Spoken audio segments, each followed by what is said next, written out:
Hello everybody, Scott Golden here with the Golden Opportunities Coaching YouTube channel. Welcome to those of you who are new. Welcome back to those of you seasoned veterans of what we do around here.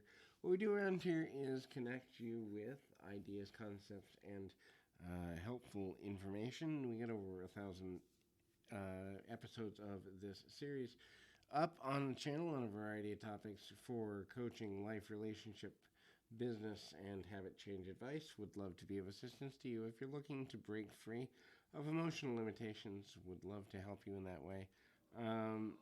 Things that people don't know about depression, I think they should, is the purpose of this audio. But if you're looking to connect with me, you can reach out through Twitter at PO Perception, or you can reach out through the About Me section of this YouTube page.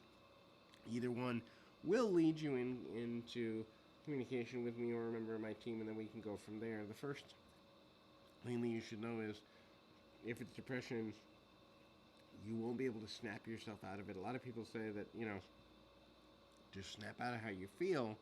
And if you have a mental or emotional instability or illness, it's not as simple as just snap in and out.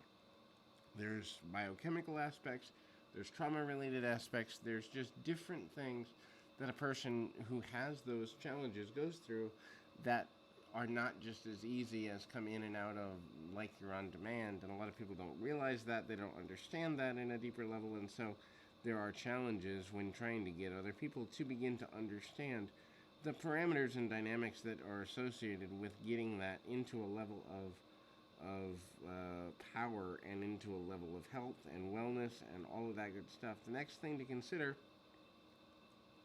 is kind of looking at it from another perspective, and that is that you can't necessarily cheer yourself up. In other words, there aren't necessarily things that will bring you out of it instantaneously. And a lot of people who think they've had severe depression or anxiety or panic disorders or anger issues, they think they can just kind of put things on the back burner and just kind of switch emotional core, and that's not how this works. The ability to maintain interest that you once had, the ability to connect on the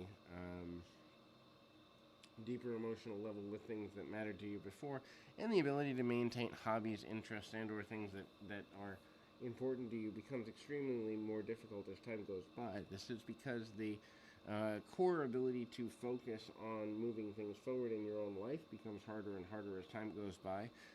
Your focus is diverted because you're always trying to kind of unburden yourself, and thus you really lose a lot of time. Time loss is another major factor in the process, but a lot of people don't realize that because they're not looking at it from the perspective of the amount of mental and emotional energy it takes to try to combat one's own mind.